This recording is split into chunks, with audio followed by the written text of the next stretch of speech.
Nursing जपरी diploma course अच्छी 4 years university degree जहाँ को आम कहूँ रिसर्च बेस्ड 4 इयर्स डिग्री जोटा को आम बीएससी नर्सिंग कहूँ ताहा अच्छी यापर मास्टर्स डिग्री अच्छी डॉक्टरेट बा पीएचडी अच्छी एवं यह एक प्रोफेशन अर्थ होउछि जोठारे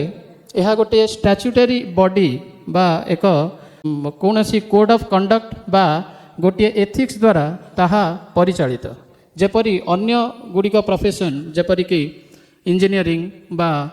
doctors chartered accountancy company secretaries जेपरी से माने एक स्टैट्यूटरी बॉडी द्वारा से माने नियंत्रित ठीक से ही परी आमर जो नर्सिंग प्रोफेशन ताहा ये जो नर्सिंग काउंसिल द्वारा प्रदत्त जो कोड्स ऑफ कंडक्ट अच्छी एथिक्स अच्छी ताकू मानिकी से माने निजर कार्य सुचारू रूपे से माने करुछंती एवं सेमानंकर मेंबरशिप नंबर रही तेणु दे आर दी प्रोफेशनल्स।